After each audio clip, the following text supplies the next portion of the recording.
Okay.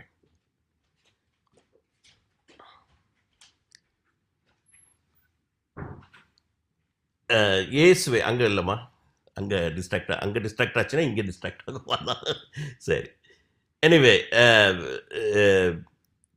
இயேசுவை யார் யார் தன்னுடைய சொந்த இரட்சகராக ஏற்றுக்கொள்கிறார்களோ அவர்களுக்கு இந்த மரண இருளின் பள்ளத்தாக்கு முடிவு இல்லை. தங்களுடைய தோளெல்லாம் அழுகி போனாலும் அது அவர்களுடைய முடிவு இல்லை. ஏனென்றால் பரலோகத்தின் தேவன், நம்மை ரட்சிக்கிற ரட்சிப்பின் தேவன்,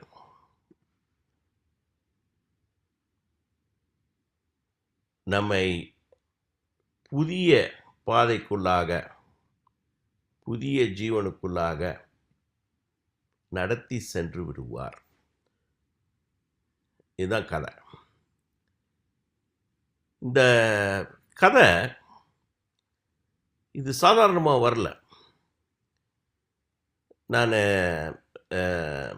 போன வாரம் தேர்ஸ்டே எனக்கு டாக்டர்ஸ் அப்பாயின்மெண்ட் இருந்துச்சு.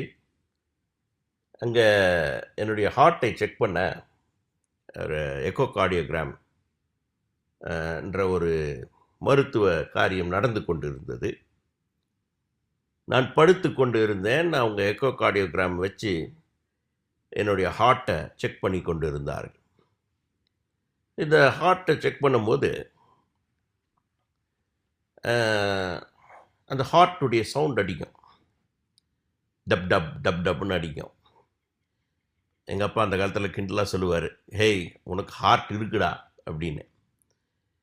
இந்த ஹார்ட் இருக்குதான்றது இந்த மிஷினில் தெரிஞ்சிடும். ஆனால் அவங்க ஹார்ட்டு எப்படி இருக்குது, எப்படி ஓடுது அப்படின்னு செக் பண்ணுறாங்க. இது போகும்போது இந்த பாட்டு என் காதிற்கு வந்ததுன்னு தான் சொல்லணும். இது டியூனில் இருந்து எல்லாமே ரொம்ப யூனிக் வாய்ஸில் இந்த வார்த்தை வந்தது. நான் ஒவ்வொரு காரியத்தையும் நினைத்து கொண்டு இருந்தேன். முதலாவது இந்த வார்த்தையை எழுதினது தாவீது. அவர் தான் எழுதினார். நான் மரண இருளின் பள்ளத்தாக்கில் நடந்தாலும் பொல்லாப்புக்கு பயப்படேன், அவருடைய கோலும் அவருடைய தடியும் என்னை தேற்றும். அப்போ நான் யோசித்து பார்த்தேன், மரண இருளின் பள்ளத்தாக்கில் நடந்தவனுக்கு மாத்திரம்தான் இது நமக்கு தெரியும். அவன் எப்பேற்பட்ட மனுஷனாவையும் இருந்து விடலாம். எப்பேற்பட்ட ராஜாவாக இருந்தவன் அவன் தாவீது. அவனுடைய வாழ்க்கையில் சில வேளையிலே அவன் மரண இருளின் பள்ளத்தாக்கில் நடந்தான். இன்றைக்கு நம்முடைய வாழ்க்கையிலும் சில வேளைகளை நாம் அறிந்திருக்கிறோம். நாம் மரண இருளின் பள்ளத்தாக்கிலே நடந்திருக்கலாம். ஆனால் ஏன் பொல்லாப்புக்கு நாம் இன்றைக்கு பயப்படாமல், அன்றைக்கு தாவீது அவருடைய கோலும் அவருடைய தடியும் என்னை தேற்றும் என்று சொன்னார். இன்றைக்கு நம்முடைய இரட்சகர் இயேசு கிறிஸ்து நமக்குள்ளாவே வாழ்றார். இப்போ பிரச்சனையே கிடையாது. நம்ம மரண இருளின் பள்ளத்தாக்கிலே நடந்தால் அவருக்கு கோலும் தேவையில்லை, தடியும் தேவையில்லை. ஜோதி, நீ அந்த ஃபோன் அப்படி வை, வச்சிட்டியா? ஓகே. ஏன்னா எனக்கு இங்கே ரிஃப்ளெக்ட் ஆகுது. ஏன் அதை அப்படி வச்சுட்டு விட்டுரு, கை எடுத்துரு.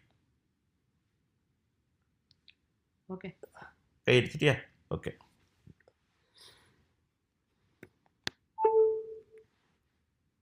நான் என்ன சொல்ல வரேன்னா, இதை நீங்கள் யோசித்து பார்த்து இந்த பாடலை பாட வேண்டும். நம்ம எல்லாருக்குமேங்க, நீங்கள் எந்த மனுஷனை கேட்டாலும் கொஞ்சம் நாட்கள் வாழ்க்கையில் ஆகிவிட்டால், கொஞ்சம் வயது ஆகிவிட்டால், ஒருவேளை ஒரு சின்ன குழந்தைக்குள்ளாக ஒரு குழந்தைகிட்டையோ ஒரு இன்னும் வயதுக்கு வராத பிள்ளைகளிடத்துல நீங்கள் கேட்டிங்கன்னா அவங்களுக்கு தெரியாது. மரண இருளின் பள்ளத்தாக்கா அப்படின்னா என்னன்னு கேட்பாங்க.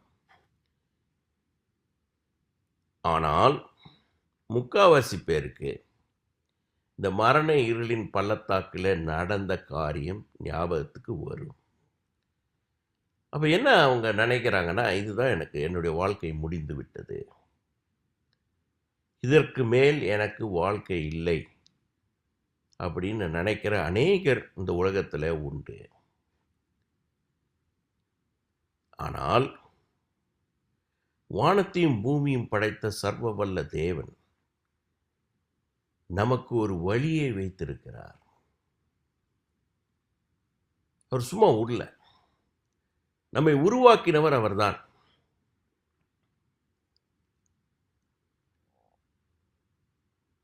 நீங்க எந்த இடத்துல போனீங்கனாலும் உங்களை படைத்த தேவன் ஒருவரே. நீங்க எந்த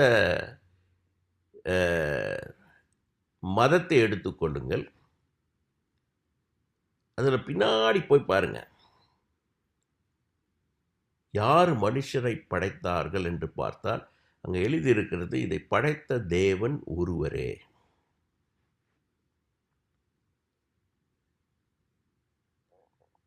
நிறைய பேருக்கு இது தெரியாது. அவர்கள் என்னுடைய தெய்வம் இது அது 100 தெய்வத்தை வைத்து கொண்டிருப்பார்கள். ஆனால் எந்தெந்த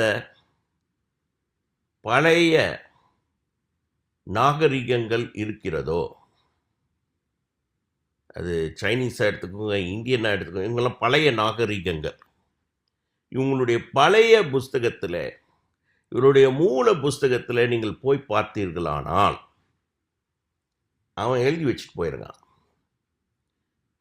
எல்லா மனுஷனையும் உருவாக்கினவர் ஒரே தேவன். அவருக்கு அவன் லாங்குவேஜில் பேர் வச்சுக்கிட்டான். ஆனால் மனுஷன் அக்கிரமக்காரனாய் இருந்ததினாலே, பாவம் நிறைந்தவனாய் இருந்ததினாலே, தேவனுடைய வார்த்தையை கேட்க அவனுக்கு மனது இல்லாததினாலே அவன் மரித்து போகிற, நோயால் வாடி போகிற, துன்பத்தால் நிறைந்திருக்கிற ஒரு சாபமான வாழ்க்கையிலே அவன் இருக்கிறான். இதை பார்த்த நம்மை உருவாக்கின தேவன் என்ன செய்கிறார்னா, இவர்கள் இந்த சாப நிலைமையிலிருந்து, இந்த பாவ நிலைமையிலிருந்து இவர்களை நான் மீட்டுக் கொள்வேன் என்று சொல்லி தன் ஒரே பேரான குமாரனை நமக்கு அனுப்பி அவரை நம்முடைய இரட்சகராக ஒரு பலியாக ஒப்பு கொடுக்கப்படுகிறார். எல்லா விசுவாசிக்கும், இயேசுவை விசுவாசிக்கிற எல்லாருக்கும் இது தெரியும். நான் இதுக்கு இது சொல்கிறேன்னா, இதில் முக்கியமானது விசுவாசிகளுக்கு புரிந்து கொள்ள வேண்டும். இயேசு சிலுவையில் மரித்தார், ரத்தம் சிந்தினார். நம்முடைய பாவங்களுக்கு, நாம் செய்த பாவங்களுக்கு, நாம் செய்து கொண்டிருக்கிற பாவங்களுக்கு, செய்ய போகிற பாவங்களுக்கு எல்லாத்திற்கும் பலியாக அவர் ஒப்பு கொடுக்கப்பட்டார். அதோடு தேவன் நின்று விடவில்லை. இயேசு உயிர்த்தெழுந்தார். உயிர்த்தெழுந்த பிறகு அவர் தன்னுடைய சீஷர்களை கூப்பிட்டு, நீங்கள் உலகம் எங்கும் போய் இந்த சத்தியத்தை சொல்லுங்கள். என்ன சத்தியம்? உங்களுடைய பாவ மன்னிப்புக்கென்று இயேசுனுடைய ரத்தம் கொடுக்கப்பட்டிருக்கிறது. ஆனால் நீங்கள் ஜீவனுள்ளவர்களாய் ஜீவிப்பதற்கு, நீங்கள் மறுபடியும் என்னை போல மரணத்தில் இருந்து உயிர் தெழுவதற்கு என்னுடைய ஆவியை உங்களுக்குள்ளே வைத்தேன், அதை பெற்றுக்கொள்ளுங்கள். பரிசுத்த ஆவியானவரை கொடுத்து விட்டு சென்றார் இயேசு. நான் போய் என் பிதாவின் வீட்டுக்கு போய் உங்களுக்கு ஒரு இடத்த ஆயத்தம் பண்றேன். அது வரைக்கும் நான் தனியா உங்களை விடல. என்னுடைய ஆவியை, பரிசுத்த ஆவியானவரை, பரிசுத்த ஆவியானவர் என்னுடைய ஆவின்னு நான் சொல்லும்போது அவர் நம் தேவன் ஜீவிக்கிற அந்த ஜீவனே, ஆவினா ஜீவன், அதை உங்களுக்குள்ளாக வைத்து விட்டு போகிறேன். பரிசுத்த ஆவியானவர் மீட்பு நாளுக்காக உங்களை முத்திரித்தார். அது கொடுக்கப்பட்டது. அதனால் இன்னைக்கு பாடலாம், எனக்கு தோல்வி இல்லை என்று பாடலாம். ஏனென்றால் என்ன நடந்தாலும் சரி, இயேசு நம்மோடு கூட இருக்கிறார். இது நம்ம சும்மா பேசுறது முக்கியம் இல்லைங்க, நம்ம மனசுல இதை உணரணும். இது உணரும் போதுதான் ஒரு விசுவாசிக்கு வாழ்க்கையை பார்க்கும்போது தைரியம் வரும். வாழ்க்கையில இயேசுவுக்காகவும் தேவனுக்காகவும் சகல காரியங்களையும் செய்வார். பயப்பட மாட்டாங்க. ஏன்னா இந்த மரண பயம், இதை நீக்கதான் இயேசு நம்மிடத்தில் வந்தார். மரண பயம், இன்றைக்கு உலகத்தில் தோல்வி பயம், இது நடந்து விடுமோ அது நடந்து விடுமோ என்ற பயம், இது கர்த்தருடைய பிள்ளைகளுக்கு, இயேசுவை ஏற்றுக்கொண்ட பிள்ளைகளுக்கு இது இல்லை.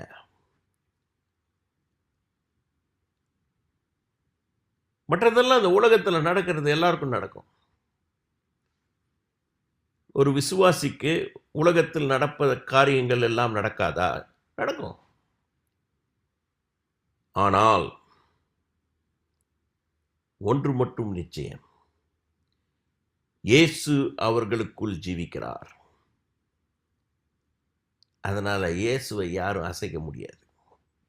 அவங்களுக்குள்ள இருக்கிற இயேசுவை யாராலையும் அசைக்க முடியாது. அதுதான் இந்த பாட்டு. ஸோ அதை உணர்ந்து கொண்டு நீங்கள் பாடுங்கள். ஜோதி ரெடியா? அதெல்லாம் அந்த மியூசிக் ஷீட்ஸ்லாம் போட்டியா? போட்டுக்கோ.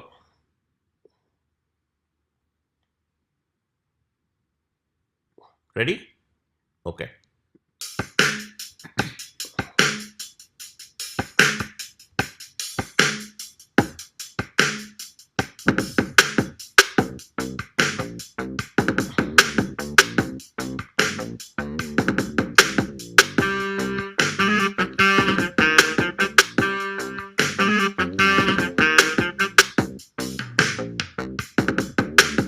மரண இருளின் பள்ளத்தாக்கில் நடந்தாலும், என் தோளெல்லாம் அழுகி அழிந்து போனாலும், என் மீட்பர் இயேசு எனக்குள்ளே வாழ்வாரே. அவர் இரத்தத்தாலே மகிமையில் என்னை சேர்ப்பாரே. இனி தோல்வி எனக்கில்லை, என் வாழ்க்கை எனதில்லை. அவர் கண்ணின் மணியானே, உள்ளங்கையின் வடிவானே. நான் மரண இருளின் பள்ளத்தாக்கில் நடந்தாலும், என் தோளெல்லாம் அழுகி அழிந்து போனாலும், என் மீட்பர் இயேசு எனக்குள்ளே வாழ்வாரே. அவர் இரத்தத்தாலே மகிமையில் என்னை சேர்ப்பாரே. என் மீட்பர் என்னோடு கூட வாழ்வார். யோபு சொன்னான், நான் என் மீட்பரை என் கண்களினாலே காண்பேன் என்று. இன்றைக்கு இயேசுவினால் ரட்சிக்கப்பட்ட ஜனங்களுக்கு கொடுக்கப்பட்ட பாக்கியம், என் மீட்பர் எனக்குள்ளாகவே வாழ்வார். என் மீட்பர் என்னை அவருடைய ராஜ்யத்திலே சேர்ப்பார் என்பதுதான்.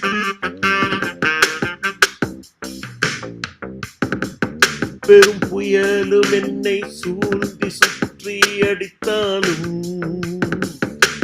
வெள்ளம் என்னை மூழ்கி எடுத்து சென்றாலும் அவர் காயப்பட்ட கரம் என்னை இழுக்குமே.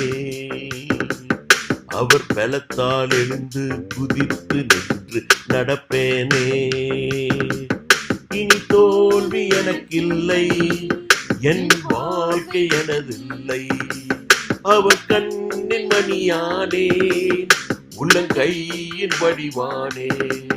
பெரும் புயலும் என்னை சூழ்ந்து சுற்றி அடித்தாலும் துன்ப வெள்ளம் என்னை மூழ்கி அடித்து சென்றாலும் அவர் காயப்பட்ட கரம் என்னை இழுக்குமே. அவர் பலத்தால் எழுந்து குதித்து நின்று நடப்பேனே.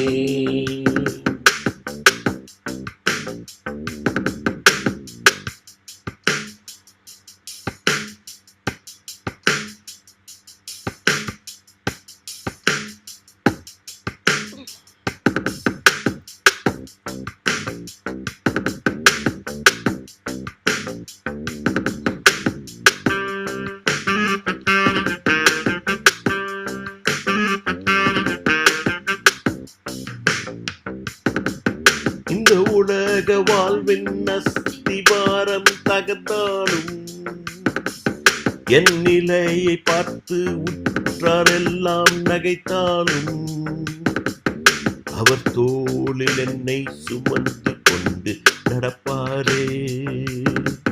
ஜீவ கிரீடம் கொடுத்து உன்னதத்தில் வைப்பாரே. இனி தோல்வி எனக்கில்லை, என் வாழ்க்கை எனதில்லை. அவர் கண்ணின் மணியானே, உள்ளங்கையின் வடிவானே. இந்த உலக வாழ்வின் அஸ்திவாரம் தகர்ந்தாலும் என் நிலையை பார்த்து எல்லாம் நகைத்தாலும் அவர் தோளில் என்னை சுமந்து கொண்டு நடப்பாரே. ஜீவ கிரீடம் கொடுத்து உன்னதத்தில் வைப்பாரே.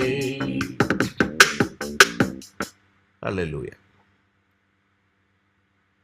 நீங்கள் நான் ஒன்றும் வசனத்தையே சொல்லலை, இந்த பாட்டை மட்டும்தான் பாடினேன். இந்த பாடல் இது ஒரு சத்தியம். சாதாரண பாட்டு, ஆனால் இது சத்தியம். இதை நாம் ஒவ்வொரு நாளிலும் நம்முடைய வாழ்க்கையில் நாம் நடைமுறைப்படுத்த வேண்டும். எல்லாரும் ஒருவேளை கேட்கலாம், நான் இயேசு உனக்குள்ள இருக்கிறார்ன்ற, பரிசுத்த ஆவியானவரை பெற்றுக்கொண்டே கொண்டா என்று சொல்லுகிறாய், எங்க அவங்கள காமி எனக்கு. எப்படி நாம் காண்பிக்க முடியும் என்றால், நம்முடைய வாழ்க்கையில் நம்முடைய நடக்கையில் தான். நான் எப்படி வாயில் இதெல்லாம் சொல்லியிருக்கேன். நிறைய பேர் வாயில் சொன்னால் நம்ப மாட்டாங்க.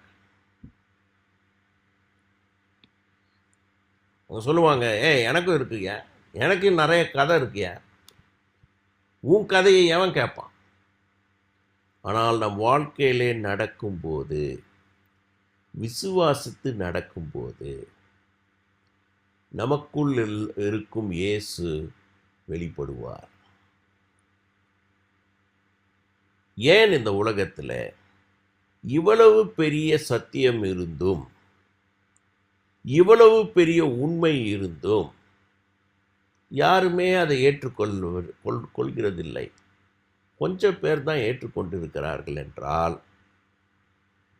நாம் நடக்கையில் நம் இயேசுவை அவர்களுக்கு காண்பிக்கவில்லை. நம் பேச்சிலே காண்பித்திருக்கிறோம், நம்முடைய நடக்கையிலே இயேசு உயிரோடு இருக்கிறார் என்று காண்பிக்கவில்லை. அதனால் இனியாவது நம்முடைய குடும்பமாவது இயேசு உயிரோடு இருக்கிறார், அதற்கு சாட்சி நான். இந்த இந்த இதில் இருக்கிற வார்த்தை எல்லாமே வேதத்திலிருந்து வந்தது. இங்கே போட்டிருக்கு, அவர் பலத்தால் எழுந்து குதித்து நின்று நடப்பேன். எங்கேருந்து வந்துச்சு? யாராவதுனால சொல்ல முடியுமா?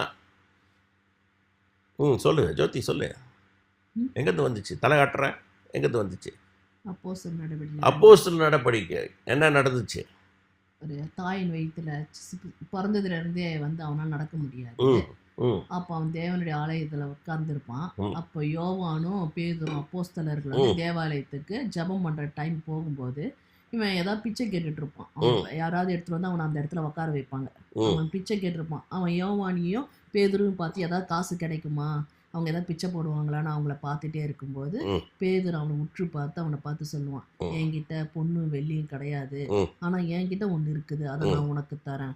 இயேசுவின் நாமத்துல எழுந்து நட. இயேசுவின் நாமத்தில் எழுந்து நடன்னு சொன்ன உடனே அங்க எழுதி இருக்கும், அவன் எழுந்து குதித்து நின்று ஓடினான். நான் இங்க நடப்பேன் போட்டிருக்கேன். அவன் எழுந்து குதித்து நின்று ஓடினான். இப்போ பேதுரு உள்ள வந்தவன சொல்லுவார், இயேசு உயிர்த்தெழுந்தார், அதுக்கு நாங்கெல்லாம் சாட்சிகள். இயேசு உயிர்த்தெழுந்தார் என்பதற்கு நாங்கள் எல்லாம் சாட்சிகள். நாம கேட்கலாம், இயேசு விசுவாசிக்கிறாயா? விசுவாசிக்கிறேன். இயேசு உயிரோடு இருக்கிறாரா? தெரியுமா உனக்கு? விசுவாசிக்கணும், அவர் உயிரோடு இருக்கிறாரையா? எனக்கு தெரியும். எப்படி தெரியும்? ஏனென்றால் நாங்கள் எல்லாம் இயேசுனுடைய உயிர்த்தெழுதலுக்கு சாட்சிகள். என்னுடைய வாழ்க்கையில இதெல்லாம் நடக்கும்போது இயேசு உயிரோடு இருக்கிறதை நான் பார்த்தேன். எந்த விசுவாசிக்கிட்ட போய் கேளுங்க. ஒரு குழந்தை இடத்தில் நான் போய் கேட்டேன். நான் அந்த குழந்தை எனக்கு பிரியமான குழந்தை, அதுக்கு அவங்க வீட்டில் இருந்த சின்ன குழந்தை, சாப்பாடு கொடுத்து கொண்டு ஊட்டி விட சொன்னாங்க. ஊட்டி விட்டு கொண்டு இருந்தேன். அந்த காலத்தில் நான் கொஞ்சம் எடுபிடி வேலைலாம் செய்வேன். அப்போ இந்த குழந்தை குறை முரண்டு பண்ணி கொண்டு இருந்தது. ஆனால் எனக்கு தெரியும், இந்த குழந்தை இயேசுவை பார்த்து விட்டது என்று. இந்த குழந்தையை அடக்க நான் சொன்னேன், அங்கே பார், இயேசு உன்னை பார்த்து கொண்டு இருக்கிறார். உடனே அது அடங்கி விட்டது. நான் கேட்டேன், நீ இயேசுவை பார்த்திருக்கியா? ஆம், இன்றைக்கு நான் அவரை சந்தித்தேன். 8 வயசு சைல்டுங்க. அதனால்தான் என்ன பக்கத்தில் 9 வயசு ஜூடா உட்காந்துருந்தான் சர்ச்சில். இந்த சர்ச்சில் வந்தவர் அதுக்கு முந்தின வாரத்திலேயே அவர் நல்ல இயேசுவை பற்றி கதையெல்லாம் சொன்னார். இப்பொழுது சபையிலே நின்று அவர் கேட்கிறார், யார் யார் இயேசுவை ஏற்றுக்கொள்ளப் போகிறீர்கள்?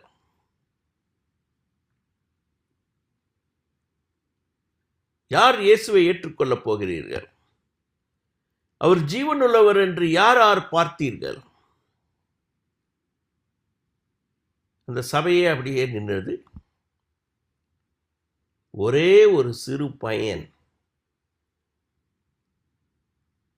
அந்த சபையிலே நடந்து போனான்.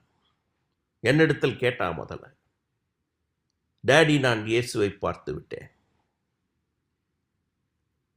அவரை ஏற்றுக்கொள்ளப் போகிறேன், நான் போகலாமா? எனக்கு பாதி ஆச்சரியம், பாதி இவன் உண்மையிலே சொல்லுறானா? 9 வயசு பையனுக்கு என்ன தெரியும்? சரி போ. இவன் போனான். சபையில் எல்லாருக்கும் முன்னாடி போனான். அந்த போதகர் அவன் தலையின் மேல் கையை வைத்து ஜெபித்தார். திரும்பி வீட்டுக்கு வந்தான். இந்த வீட்டுக்கு வந்துட்ட பிறகு எங்களுக்கு என்ன தெரியும் அவன் இயேசுவை ஏற்றுக்கொண்டான், யாருக்கும் தெரியாதுல்ல. ஏதோ ஒரு சூழ்நிலையில் அந்த டைம் எங்கள் அம்மாவுக்கு காலில் சர்ஜரி நடந்திருந்தது. என் தங்கையும் அம்மாவை பார்க்க வந்திருந்தார். ஒரு நாள் நான் பேச்சுக்கு, இவர்கள் சிறுவர்களாக இருக்கும்போதே நாங்கள்லாம் ஜெபம் செய்கிறது அதெல்லாம் சொல்லி தந்திருக்கோம். நான் சொன்னேன், ஜூடா இன்றைக்கு ஜெபம் பண்ணு. ஜெபம் பண்ணும்போது அந்த நாங்கள் உட்கார்ந்திருந்த டைனிங் ரூம் அதிர்கிறது. ஏனென்றால் இவன் வாயில் வருகிற ஒவ்வொரு வார்த்தையும்,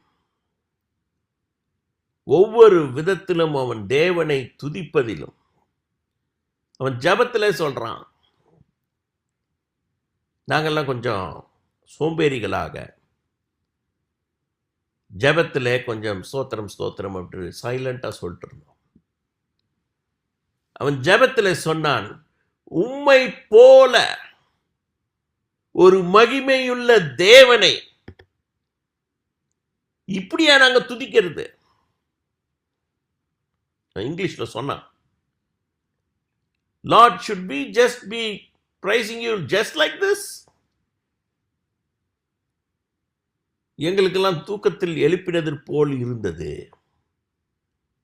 நாங்கள் எல்லாம் தேவனை துதிக்க ஆரம்பித்தோம். ஏனென்றால் அவனே சொன்னான், இப்படிப்பட்ட தேவனை நீங்கள் இப்படி ஸ்தோத்திரம் ஸ்தோத்திரம் என்று சொல்லிக்கொண்டு ஜெபிக்க முடியுமா? அப்போதான் எனக்கு தெரிஞ்சது, இந்த குழந்தைக்கு கூட இயேசு காண்பிக்கப்பட்டார். நாங்கள் அவர் உயிரோடு இருக்கிறார் என்பதற்கு சாட்சி. இந்த இயேசு எப்படிப்பட்டவர்? நான் வசனம் சொல்லாமல் இன்னைக்கு முடிக்கக்கூடாது, நிறைய டிஸ்ட்ராக்ஷன் ஆயிடுச்சு, சாரி. ஆனால் இந்த வசனங்களை நாம் இப்பொழுது பார்ப்போம். நான் இந்த தானியல் ஸ்டோரி தான் படிக்க போகிறேன். அந்த தானியல் ஸ்டோரி விட்டுருங்க. ஏன்னா தானியலை சிங்கத்தின் குகைக்குள்ளே போடும்போதும் தானியலை யாரும் அசைக்க முடியவில்லை என்பது தான் கதை. அது பார்க்கலாம். ஆனால் உங்கள் இயேசு யார் என்பதை நீங்கள் புரிந்து கொள்ள வேண்டும். என் இயேசு யார்? எனக்குள்ள ஜீவிக்கிறவர் யார்? அது சொல்லும்போது இங்கே போட்டப்பட்டிருக்கிற இந்த வசனங்கள் முக்கியம். கொலோசியர் 1 அதிகாரம் 15 வசனத்தை நீங்கள் பார்க்கும்போது இங்கே எழுதப்பட்டிருக்கிறது, அவர் அதரிசனமான தேவனுடைய தற்சரூபமும் சர்வ சிருஷ்டிக்கும் முந்தின பேருமானவர். நீங்கள் துதிக்கிற இயேசு, உங்களுக்குள்ளாக இருந்து துடித்துக் கொண்டிருக்கிற, உங்கள் நாடி துடிப்பாக இருக்கிற இயேசு யார்? அவர் தேவனுடைய தற்சரூபம், சர்வ சிருஷ்டிக்கும் முந்தினவர். ஏனென்றால் அவருக்குள் சகலமும் சிருஷ்டிக்கப்பட்டது, பரலோகத்தில் உள்ளவைகளும் பூலோகத்தில் உள்ளவைகளும் ஆகிய காணப்படுகிறவைகளும் காணப்படாதவைகளுமான சகல வஸ்துக்களும், சிங்காசனங்களானாலும் கர்த்தத்துவங்களானாலும் துரைத்தனங்களானாலும் அதிகாரங்களானாலும் சகலமும் அவரை கொண்டு அவருக்கென்றும் சிருஷ்டிக்கப்பட்டது. அவர் எல்லாவற்றிற்கும் முந்தினவர். எல்லாம் அவருக்குள் நிலை நிற்கிறது. அவரே சபையாகிய சரீரத்திற்கு தலையானவர். எல்லாவற்றிலும் முதல்வராய் இருக்கும்படி அவரே ஆதியும் மரித்தோரில் இருந்து எழுந்த முதற்பேருமானவர். சகல பரிபூரணமும் அவருக்குள்ளே வாசமாய் இருக்கவும் அவர் சிலுவையில் சிந்தின இரத்தத்தினாலே சமாதானத்தை உண்டாக்கி பூலோகத்தில் உள்ளவைகள் பரலோகத்தில் உள்ளவைகள் யாவையும் அவர் மூலமாய் தமக்கு ஒப்புரவாக்கிக் கொள்ளவும் அவருக்கு பிரியமாயிற்று. இப்படிப்பட்டவர் இயேசு. எல்லாத்தையும் உருவாக்கினவர், எல்லாவற்றையும் படைத்தவர், மரித்தோரிலிருந்து முதல்ல உயிரோடு எழுந்தவர். ஏனென்றால் அவர் தேவனாய் இருந்தும் மனுஷனாய் வந்து சிலுவையில் பாடுபட்டு மரித்து உயிரோடு எழுந்தார். இப்போ நம்ம கதை என்ன? நம்ம யாரு? கொலோசியர் 1:21, முன்னே அந்நியராயும்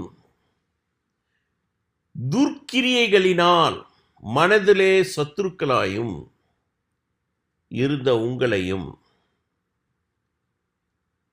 பரிசுத்தராகவும் குற்றமற்றவர்களாகவும் கண்டிக்கப்படாதவர்களாகவும் தமக்கு முன் நிறுத்தும்படியாக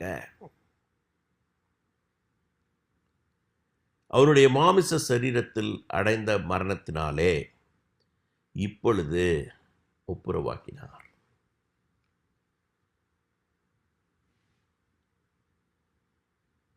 நல்லா புரிஞ்சுக்குங்க. அவரை ஏற்றுக்கொண்டவர்கள், போட்டிருக்கு வசனம்,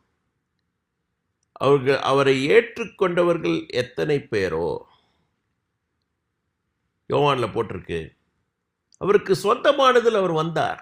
இந்த உலகத்தை உருவாக்குகின்றவர், நம்மை உருவாக்கினவர்.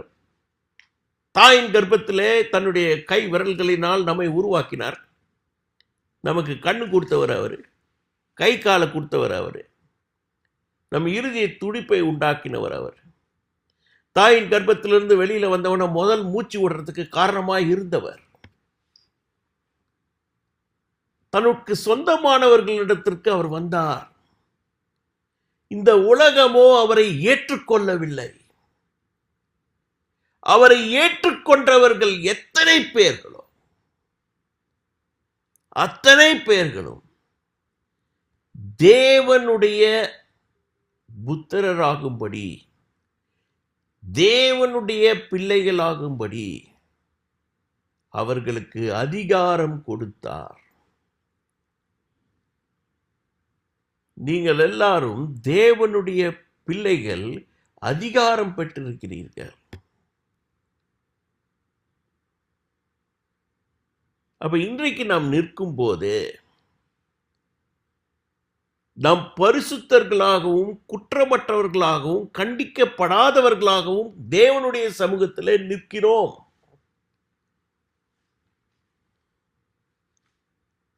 நிறைய பேர் வெட்கப்படுறீங்க, நிறைய பேர் யோசிக்கிறீங்க. இப்போ கூட இந்த பாட்டெல்லாம் ஃபுல்லாக ப்ராக்டிஸ் பண்ணி ஜோதி பக்கத்தில் உட்கார வச்சேன். ஆனால் பாட்டு அவள் பாடல, பாதி பாட்டு மட்டும் தான் பாடுறான். ஏனென்றால் நாம் எல்லாரும் வெட்கப்படுறோம். என் குரல் இப்படி இருக்குமோ, என்னுடைய பாடல் இப்படி இருக்குமோ, என்னுடைய சாட்சி இப்படி இருக்குமோ என்று யோசிக்கிறோம். நான் சொல்றேன், நம் தேவனுடைய பிள்ளைகளாய் இருக்கும்படிக்கு நமக்கு அதிகாரம் கொடுத்தார். நான் குறைய சொல்லலை. நான் எதுக்கு சொல்கிறேன், நான் இதை நாம் எதற்கும் பயப்பட வேண்டிய அவசியம் இல்லை. நாம் எதற்கும் யோசிக்க வேண்டிய அவசியம் இல்லை. நம்மை உருவாக்கின தேவன் அவருடைய இரத்தத்தினாலே நம்மை ரட்சித்தார், நம்மை ஆசீர்வதித்தார்.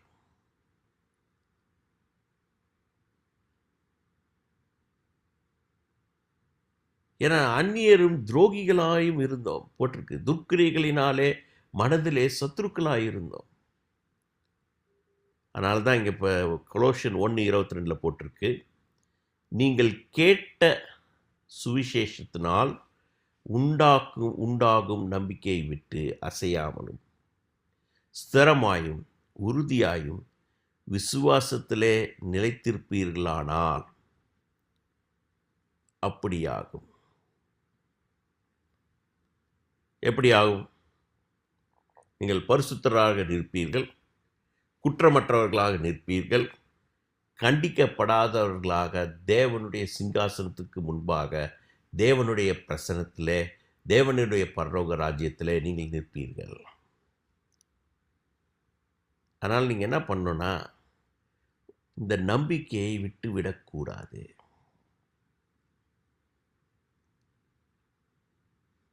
அதெல்லாம் முக்கியமாக தெரிஞ்சுக்கணும்.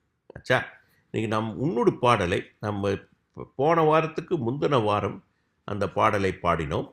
அந்த பாடலை நாம் மறுபடியும் இந்த வாரம் பாடுவோம். இந்த பாட்டுங்கள்லாம் என்னன்னா, இயேசு நம்ம இடத்தில் வந்தார், நமக்கு ஜீவனை கொடுத்தார், நம்மோடு கூட அவர் இருக்கிறார். இதுதான் பாட்டு. இப்போ நாம் என்ன செய்ய வேண்டும் என்று பார்க்கும்போது, நாம் விசுவாசிக்க வேண்டும், அவரை ஏற்றுக்கொள்ள வேண்டும். அவரை ஏற்றுக்கொண்டதுனால நம்முடைய வாழ்க்கையிலே மாறினவர்களாக,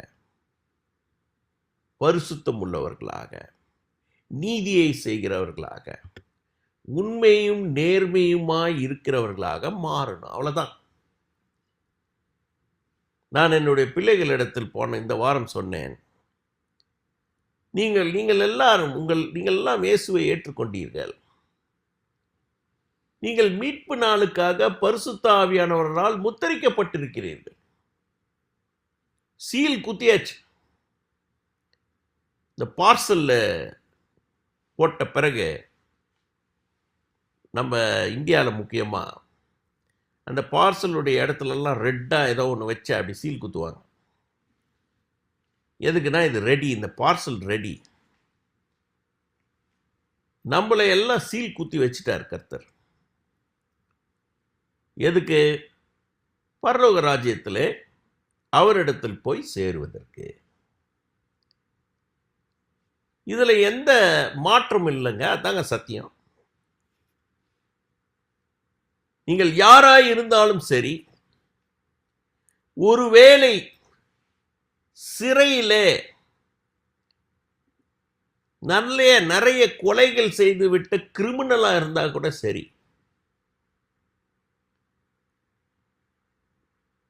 நீங்கள் இயேசுவை ஏற்றுக்கொண்டீர்களானா, இந்த உலகத்துல எல்லாம் தண்டனை எல்லாம் கொடுப்பான், ஆயுள் தண்டனை, மரண தண்டனை எல்லாம் கொடுப்பான். ஆனால் நீங்கள் இயேசுவை ஏற்றுக்கொண்டீர்களானால் நீங்க சீல்டு, ரெடி. எதுக்கு? பரலோக ராஜ்யத்தில் அவரோடு கூட இருப்பதற்கு. விசுவாசிகளாக நமக்கு நம்முடைய வாழ்க்கையை அவர் சீல் பண்ணி வச்சிட்டார். ஆனா இந்த உலகத்திலே உங்களுடைய வாழ்க்கை சந்தோஷத்தினால் நிறைந்திருக்க வேண்டுமா? கிருபையினால் நிறைந்திருக்க வேண்டுமா? பெரிய பெரிய காரியங்களை கர்த்தர் உங்களுக்கு செய்யணுமா? அப்ப இந்த உலகத்தில் நாம் விசுவாசிகளாக தேவன் எப்படி பரிசுத்தராய் இருக்கிறாரோ அப்படி அந்த பரிசுத்தத்தில் நாம் வாழ்ந்து காண்பிக்க வேண்டும். இயேசு எனக்குள்ள இருக்கிறார் என்பதை நாம் வாழ்ந்து காண்பிக்க வேண்டும். அதற்காக தான் இயேசு நமக்கு இந்த உலகத்தில் வாழ்க்கை கொடுத்திருக்காரு. இல்லாட்டி அப்பவே எடுத்துட்டு போயிருப்பார்.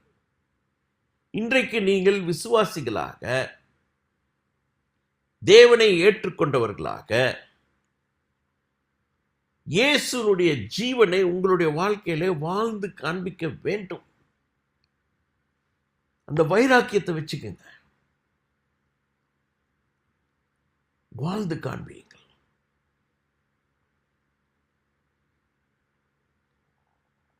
அது வாழ்ந்து காண்பிக்கும் போது அதில் ஒரு ஆசீர்வாதங்க. நம்ம நேற்று நான் ஸ்விம்மிங்க்கு போனேன். ஸ்விம்மிங்க்கு போகும்போது நானே ஒரு அரகுறை ஸ்விம்மரு. என்னை தண்ணியில் லிஃப்டெல்லாம் வச்சு உள்ளே போட்டாங்க. நான் ஸ்விம் பண்ணிட்டுருக்கிறேன். இப்போ வயதான ஒரு அம்மா, ஒரு லேடி, ரொம்ப வயசாயிடுச்சு அவங்களுக்கு. வயசு எவ்வளோன்னு தெரியாது. ஆனால் நான் அவர்களை பார்த்த வயதான ஒரு பாட்டி. அவங்க வந்தாங்க. நான் கொஞ்சம் அவங்களை பார்த்த உடனே கொஞ்சம் பயந்தேன். இந்தம்மா தண்ணியில் இறங்கினா இவர்களால் நீச்சல் அடிக்க முடியுமா, சர்வே ஆக முடியுமா? அவர்கள் இறங்கினார்கள், நீச்சல் அடிக்க ஆரம்பித்தார்கள். எனக்கு போட்டியாக அழகாக நீச்சல் அடித்தாங்க. எனக்கு ஆச்சரியமாக இருந்துச்சு, ஏன் இவ்வளோ வயசில் எப்படி இவர்களால் நீச்சல் அடிக்க முடியுது, தைரியமாக தண்ணியில் இறங்க முடியுது அப்படின்னு யோசிச்சுட்டு நான் ஜோதிடத்தில் சொன்னேன், ஏய் அந்த அம்மா பார்த்தியா, எவ்வளோ வயசாக இருக்கிறது, அவர்கள் தைரியமாக நீச்சல் அடிக்கிறார். அப்போ ஜோதி சொன்னா, நீங்கள் சொல்கிறீங்க, எங்கள் அம்மா என்னென்ன காரியங்களை செய்திருக்கிறார்கள், அவர்கள் இவ்வளவு வயதாகிடுச்சு இத்தனை காரியத்தை செய்கிறாங்க. உண்மை, வயசானவங்க எல்லாருமே பெரிய ஆளுங்களாக இருக்காங்க, ஹீரோஸாக இருக்காங்க நம்மளுடைய வாழ்க்கையில். ஆனால் அந்த அம்மாவை பற்றி எனக்கு தெரியாது, ஜோதி அம்மாவை பற்றி எனக்கு தெரியும், எங்கள் அம்மாவை பற்றி தெரியும். நாம் என்ன செய்யக்கூடாதுன்னா, இது நானே செய்யணும், அதனால் நான் தப்பு சொல்ல, நாம் என்ன செய்யக்கூடாது, புலம்பக்கூடாது. நமக்கு வயது ஆக ஆக நம்மளுடைய அடையாளம் என்னவா இருக்கிறது என்றால் அதிகமாக புலம்புகிறோம். ஒன்று, இது வெளியில் புலம்புறவங்க நிறைய பேர் இருக்கிறாங்க, உள்ளுக்குள்ளே புலம்புகிறவர்களும் அநேகர் இருக்கிறார்கள்.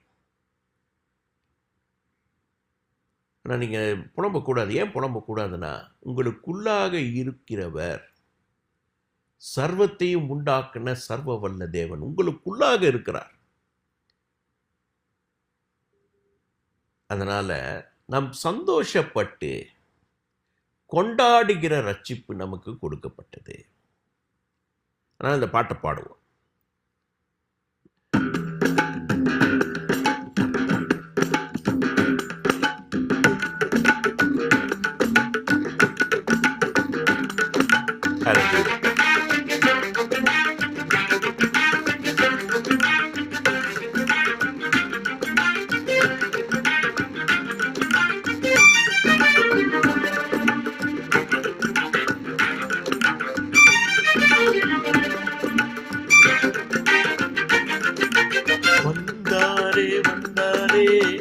இயேசு ராஜா வந்தாரே, சொன்னாரே சொன்னாரே, ஜீவ வார்த்தை சொன்னாரே, வந்தாரே வந்தாரே, இயேசு ராஜா வந்தாரே, சொன்னாரே சொன்னாரே, ஜீவ வார்த்தை சொன்னாரே, வழியும் சத்தியமும் ஜீவனும் நானே தான், ரட்சிப்பின் மகளே நீ எனக்குள் பிறப்பாயே, வழியும் சத்தியமும் ஜீவனும் நானேதான், ரட்சிப்பின் மகனே நீ எனக்குள் பிறப்பாயே, நீ எனக்குள் பிறப்பாயே, நீ எனக்குள் பிறப்பாயே.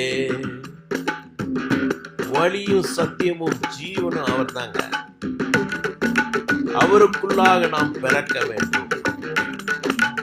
அவருடைய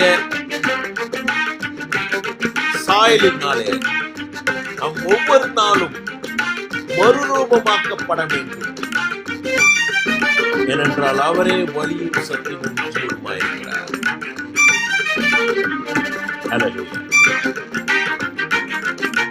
வந்தாரே வந்தாரே, இயேசு ராஜா வந்தாரே, சொன்னாரே சொன்னாரே, குணப்படுன்னு சொன்னாரே, வந்தாரே வந்தாரே, இயேசு ராஜா வந்தாரே, சொன்னாரே சொன்னாரே, குணப்படுன்னு சொன்னாரே, தேற்றல வாழந்தான் இன்றைக்கும் இருப்பாரே, அவராலே மகனே நீ பலப்பட்டு குணப்படு, தேற்றல வாழந்தான் என்றென்றைக்கும் இருப்பாரே, அவராலே மகளே நீ பலப்பட்டு குணப்படு, நீ பலப்பட்டு குணப்படு, நீ பலப்பட்டு குணப்படு.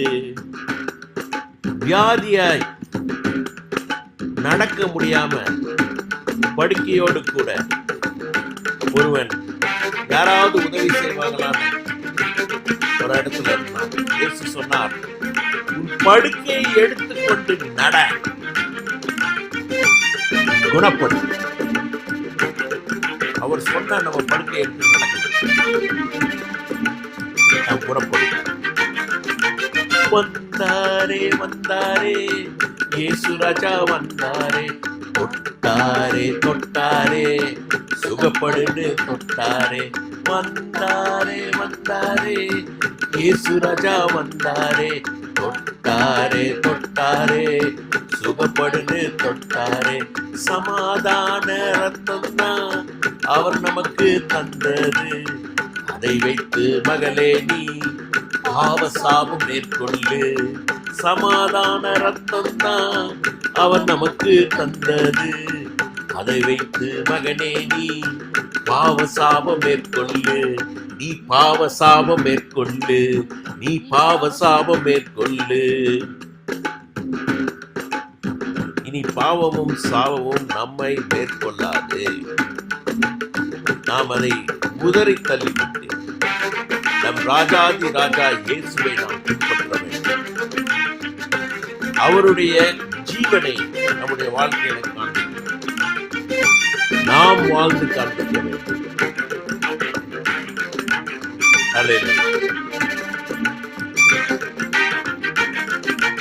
வந்தாரே வந்தாரே இயேசு ராஜா வந்தாரே, பரலோக ராஜ்யம் அவர் கையில் நின்றாரே.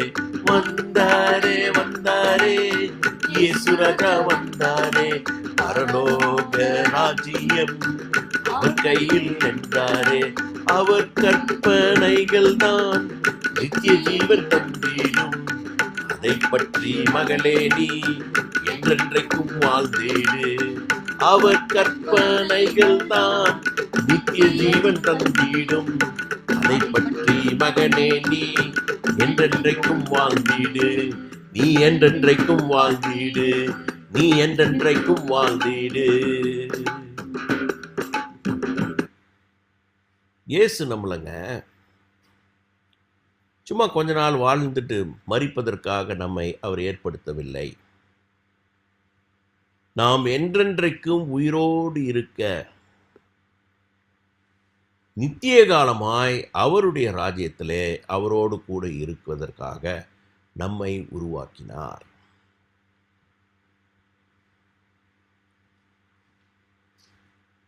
இதில் முக்கியம் என்னன்னா, இந்த வார்த்தைகள் முக்கியம் அல்ல, அதன்படி நடப்பதுதான் முக்கியம். இன்னைக்கு என்னத்தை செய்கிறோமோ, எதை செய்கிறோமோ, நாம் முறுமுறுப்பு இல்லாமல், கலக்கம் இல்லாமல், பயம் இல்லாமல், வெட்கம் இல்லாமல், தைரியமாய் தேவனுடைய சித்தத்தை நாம் நிறைவேற்றுவோம். நாம் இன்றைக்கு குடும்பமாக இருக்கிறோம், பரலோக ராஜ்யத்திலும் குடும்பமாய் தான் இருக்கும். இயேசுவை ஏற்றுக்கொண்ட அத்தனை பரிசுத்தவான்களையும் நம்முடைய நாளிலே, நமக்கு குறிக்கப்பட்ட அந்த நாளிலே நாம் பார்ப்போம். ஒரு நாள் ஒன்று வரப்போகிறது. குடும்பமாக இயேசுவினிடத்தில் எல்லாரும் பறந்து போக போகிறோம். அங்கே கொண்டாட்டமும் சந்தோஷமும் சமாதானமும் இருக்க போகிறது. அந்த நாளுக்காக நாம் நம்மை ஆயத்தப்படுத்தும். நாம் எல்லாரும் ஜெபிப்போம். ஹல்லேலூயா. ஸ்தோத்திரம் ஸ்தோத்திரம் ஸ்தோத்திரம் ஆண்டவரே. ஒரு சிறிய குடும்பமாக ஒரு ஜூம் மீட்டிங்கில் எங்களை உட்கார்ந்து வைத்திருக்கிறீர். நீர் பெரிய கூட்டங்களையும் கூட்டுகிற தேவன், சிறிய கூட்டங்களையும் கூட்டுகிற தேவன். நான் ஒன்று நிச்சயம், நீர் இங்கே இருக்கிறீர். நீர் இங்கே எங்கள் முன்பாக நிற்கிறீர். அது எவ்வளவு பெரிய ஸ்லாக்கியம், வானத்தையும் பூமியும் படைத்த தேவன் இந்த சிறு குடும்பத்தில் வந்து நிற்கிறார் என்பது ஒரு பெரிய காரியம்.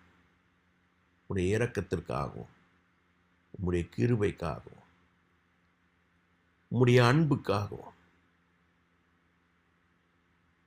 மிகவும் நன்றி, ஸ்தோத்திரங்களை செலுத்துகிறோம் ஐயா. இந்த வேளையிலே இந்த வார்த்தைகளை கேட்க எங்களுக்கு நீர் கிருபை கொடுத்ததுக்காக நன்றி. எங்களுடைய வாழ்க்கையிலே உம்முடைய நாமத்தை அறிந்து கொள்ள நீர் கிருபை கொடுத்ததுக்காக நன்றி. எங்கள் ஒவ்வொருவருக்கும் அநேக பிரச்சனைகள் உண்டு, அநேக பாரங்கள் உண்டு, அநேக வழிகள் உண்டு.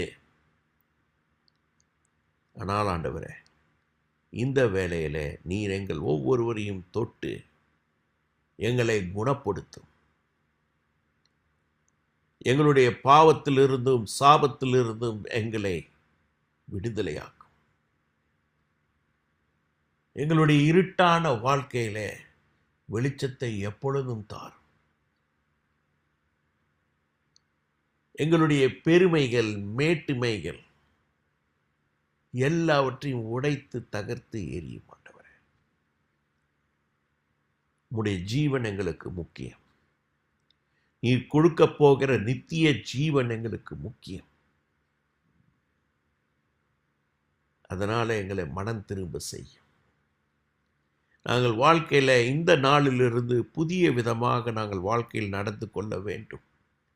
உம்முடைய உயிர்த்தெழுதலை வெளிப்படுத்தும்படியாக, உம்முடைய ஜீவனை வெளிப்படுத்தும்படியாக, உம்முடைய கிருபையை வெளிப்படுத்தும்படியாக எங்களுடைய வாழ்க்கையின் வாயின் வார்த்தைகளும் நடக்கையும் இருக்க வேண்டும். நீர் கிரியை செய்யும்.